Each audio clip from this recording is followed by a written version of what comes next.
स्वर्ग के वासियों को अंडरवर्ल्ड के बारे में सोचने की जरूरत ही नहीं थी। लड़का गहरी अंधेरे में बैठा था और स्क्रीन को देखते हुए खुद को अंत तक देखने पर मजबूर कर रहा था। उसने अपने हाथ नाखूनों से नोच लिए, जैसे कोई ख्याल उसे जकड़ रहा हो। वह सोचता रहा कि यह कोट बिल्कुल फिट बैठता है और उसे सब कुछ देखना ही पड़ेगा। और अगर वह नर्क चला गया तो क्या होगा? थका हुआ टीनेजर नोटिफिकेशन देखकर बोला कि उसे अंत तक देखना जरूरी है। और तभी उसकी आंखें जैसे जिंदा हो उठीं। काले बालों वाला आदमी ऊपर देखते हुए हैरान हुआ। क्यों? वह खुद भी नहीं समझ पा रहा था कि उसे यह सब क्यों करना पड़ रहा है। कैद जैसी हालत में वह पत्थर पर गिर पड़ा और उसे अपने माता पिता की आवाजें सुनाई दी। उसने सोचा, कौन उसे बुला रहा है? फिर अचानक उसे अपना नाम याद आया और माता पिता की वह बात याद आई, अपनी बहन को मत जगाना वरना वह भाई को परेशान कर देगी। कार में साथ सफर करने की एक याद उसके दिमाग में उभरी। वह सपना फिर से देख रहा था, उस रात का जब वह और उसका परिवार घर लौट रहे थे। तभी सामने से आती कार की तेज रोशनी उसकी आंखों पर पड़ी।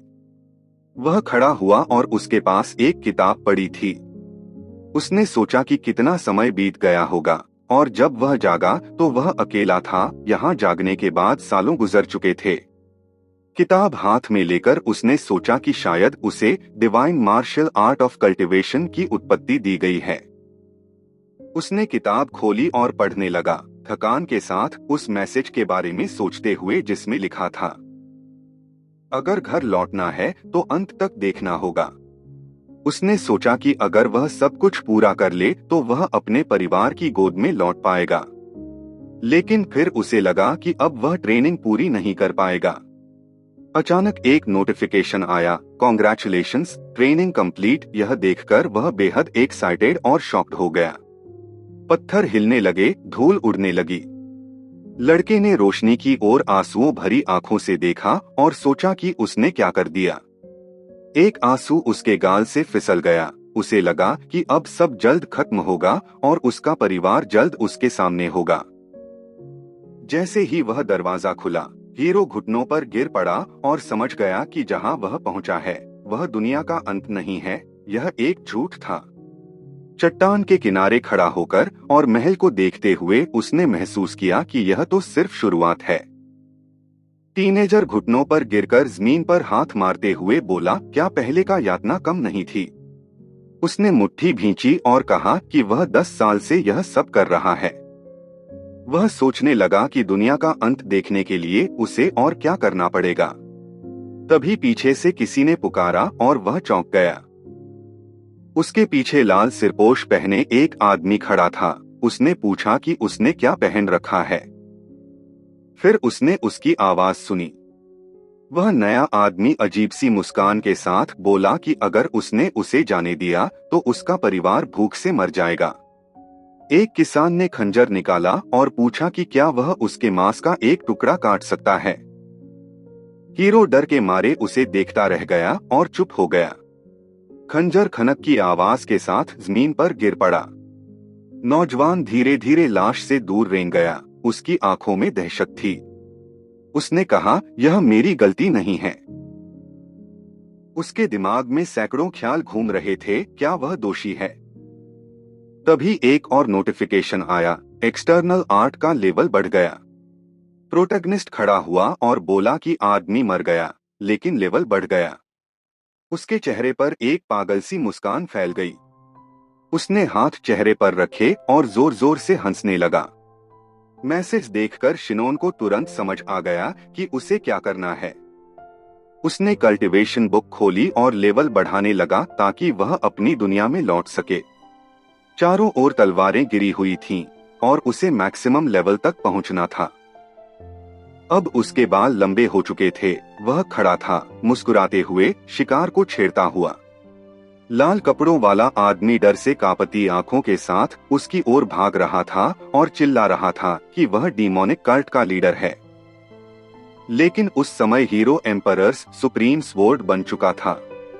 मुस्कुराते हुए उसने तलवार हारे हुए आदमी की गर्दन पर रखी और पूछा, क्या तुम इस पीढ़ी के कल्ट लीडर हो?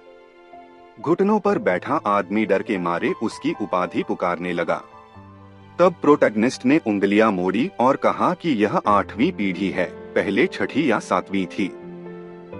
फिर उसने सिर पीछे झुकाकर मुस्कान के साथ कहा कि उसे उन पर गर्व है, क्योंकि वे दशकों तक हर पल उसे ढूंढते रहे। तभी एक नीली चमक उसके सिर के नीचे से गुजरी। शिनोन ने उसका सिर काट दिया और बोला, मजा आ गया। सब लोग दहशत में चीख पड़े। एक जवान ने वार को रोका और चिल्लाया कि वह शैतान की औलाद है, लेकिन पुनर्जन्म लिया हुआ आदमी आसानी से बच गया और बोला, क्या एक डीमोनिक कल्ट का अनुयायी ऐसा कह सकता है? तभी उस यंग टैलेंट को चेहरे से पकड़ लिया गया। हत्यारे ने हाथ से ऊर्जा छोड़नी शुरू की और मुस्कुराते हुए कहा कि वह उसकी बहादुरी की कदर करता है। जब ऊर्जा उसके हाथों से बहने लगी तो लड़के की नसें और शरीर फूलने लगे। उसे डर लगा कि उसका शरीर अब उसके काबू में नहीं है। एक अजीब पैटर्न हवा में उड़ा और पीछे खून की धाराएं उठने लगी। शिनोन ने हाथ हटा लिया और कहा कि इसमें साल या दशकों लगेंगे, लेकिन फर्क नहीं पड़ता। एम्परर्स स्वॉर्ड धीरे धीरे पीछे हट गया और उसे डर में छोड़ते हुए बोला, वापस जाओ, नए डीमोनिक आर्ट्स सीखो, फिर मुझे एंटरटेन करना। उसने उसे लाशों से घिरा हुआ अकेला छोड़ दिया और कहा कि अब वह कल्ट का लीडर है। हीरो ने अपनी तलवार पत्थर पर दे मारी और कहा कि नया लीडर भी काफी नहीं है। वह पेड़ के तने से टेक लगाकर बैठ गया और सोचने लगा कि अब खुद को कैसे एंटरटेन करे। लंबे बालों वाला आदमी हाथ सिर के पीछे रखकर घमंडी अंदाज में आंखें बंद कर सोचने लगा, क्या उसे डार्क सुप्रीम मार्शल आर्टिस्ट्स का एक सेक्ट बनाना चाहिए? सब कुछ इतना बोरिंग क्यों हो गया है? चांद की ओर देखते हुए उसने सोचा कि वह 140 साल से यह नीरस जिंदगी जी रहा है। अतीत की सारी शक्लें मिट चुकी थीं। इतना लंबा समय हर चीज को उसके लिए बेमानी बना चुका था। दुनिया का अंत देखने की चाह में अब वह अपने परिवार के चेहरों तक को याद नहीं कर पा रहा था। स्वर्ग उसके लिए कभी था ही नहीं। हर दिन वह जिंदगी नर्क की तरह जीता रहा। शिनोन की आंखों में उदासी थी। उसने सोचा कि अब काफी हो गया, अब सब खत्म करना चाहिए। तभी अचानक एक नोटिफिकेशन उसके सामने उभरा, जिसने उसे चौंका दिया। उस पर लिखा था, आपने मैक्सिमम लेवल हासिल कर लिया है, सभी रिक्वायरमेंट्स पूरी हो चुकी हैं, रिस्ट्रिक्शंस हटा दी गई हैं और अब आप अर्थ पर लौट सकते हैं। लंबे बालों वाले आदमी ने बिना किसी भाव के पूछा, इतने सालों बाद ऐसा क्यों? उसने सिर पकड़कर हंसना शुरू किया, यह सोचते हुए कि जब उसने सब छोड़ दिया तब उसके साथ धोखा हुआ। फिर उसकी आंखों में आग जल उठी। डरावनी मुस्कान के साथ उसने पूछा, क्या मुझे तुच्छ समझा गया? डिवाइन असेंशन शुरू हो गई और ऊर्जा हीरो के चारों ओर घूमने लगी। उसने पूछा, क्या इसका मतलब है कि वह डिवाइन लेवल तक पहुंच गया? पहले उसके चेहरे पर कोई भावना नहीं थी। उसने कहा कि अब जब वह एक डेटी बन चुका है तो उसे अर्थली डिजायर्स से मुक्त हो जाना चाहिए। क्या उसने अपनी पूरी जिंदगी में कभी इतनी भावनाएं महसूस की थीं? उसके परिवार की बिना चेहरे वाली यादें उभरी, शायद इतने सालों में वे मर चुके होंगे। वह अपने संसार में लौटने की इच्छा बहुत पहले खो चुका था। उसके दिल में अब सिर्फ प्रतिशोध भरा था और वही उसके पास बचा था। तुरंत एक और नोटिफिकेशन आया, अपने संसार में लौटने का प्रस्ताव। प्रोटैगनिस्ट ने भयानक ऊर्जा की लहरें छोड़ी और कहा कि जिसने उसके साथ यह किया वह उसे मार डालेगा। धरती के टुकड़े चारों ओर उड़ने लगे। वह बार बार यही दोहराता रहा, मैं उसे मारूंगा। जब वह ऊर्जा की धारा में खड़ा था, एक गोलाकार घेरा उसकी दृष्टि रोक रहा था। पुनर्जन्म लिए हुए की आंखें चमक उठीं और वह वही वाक्य दोहराता रहा। गोला धरती और पत्थरों को दूर फेंकने लगा। शिनोन ने कहा कि चाहे वह कोई भी हो, एस्ट्रल ट्रांजिशन की अवस्था में वह खुद उसे मारने जाएगा। परिदृश्य के ऊपर एक स्तंभ प्रकट हुआ। एक तेज चमक ने पूरे इलाके को रोशन कर दिया। जंगल के बीच एक विशाल ऊर्जा स्तंभ खड़ा हो गया। लंबे बालों वाला आदमी धीरे धीरे घुलने लगा, यह सोचते हुए कि वह 140 साल से यहाँ था। उसकी ऊर्जा की धारा आकाश तक फैल गई और अर्थ पर लौटने का समय आ गया। अर्थ पर साल था 2011, हादसे से भी पहले। देवी ने सबको संबोधित किया, वह दिन करीब है जब डरावने सपने हकीकत बनेंगे। वॉर्प से एक हरा पोर्टल खुला। एक सुंदर स्त्री ने हाथ जोड़कर कहा, ह्यूमैनिटी को इवॉल्व करना होगा। उस दरार से कई आंखें झांकने लगीं और उसने कहा, यह उस नाइटमेयर से लड़ने के लिए है। एक विशाल दानव अपनी सेना के ऊपर खड़ा चीखा। देवी ने कहा, दिए गए आशीर्वाद को मत चूकना। किसी पैरेलल वर्ल्ड से आवाज आई, आखिरकार यह शुरू हो गया है। जजीरों में जकड़ा एक आदमी मुस्कुराते हुए बोला कि वह शायद इसी पल का इंतजार कर रहा था। 2025 कोरिया रेड वुल्फ के डंजन में कोई तीर खींच रहा था और मना से उसे भर रहा था। काले बालों वाली लड़की दांत भींचकर बो स्ट्रिंग खींच रही थी। भेड़ियों का एक झुंड उनका पीछा कर रहा था। एक ने मुंह खोलकर बदबूदार सांस छोड़ी, लेकिन उसने फिर भी आर्चर्स एबिलिटी का इस्तेमाल करके तीर चला दिया। भागता हुआ आदमी मुड़ा और उसने कई हारे हुए मॉन्स्टर्स को देखा। युनल ने धनुष दांतों से दबा रखा था और सबने तुरंत आवाज लगाई।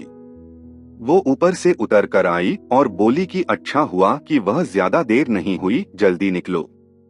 बचाए गए आदमी ने मुस्कुराकर उसका अभिवादन किया, लेकिन तब बाकी राक्षस ने उससे पीछे से काट लिया और उसके कंधे पर जख्म कर दिया।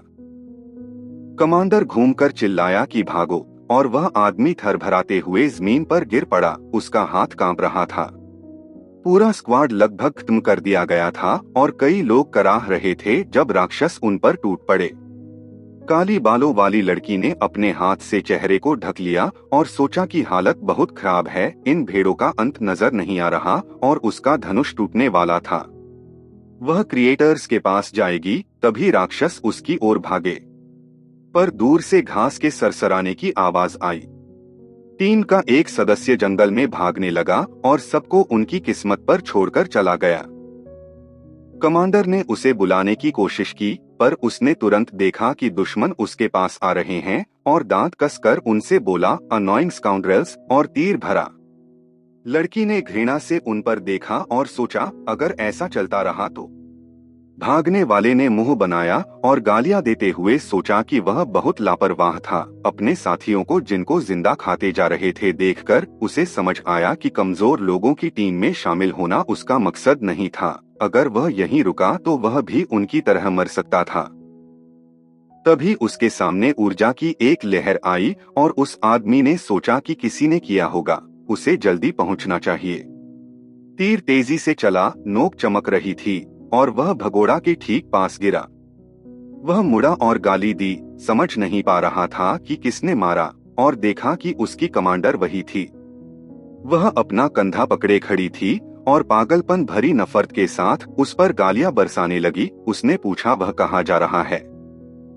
आदमी ने हाथ आगे करके कहा कि उसे खुशी है कि वह जिंदा है और धोखा दे रहा था, पर उसने उसे कॉलर से पकड़कर उठा दिया।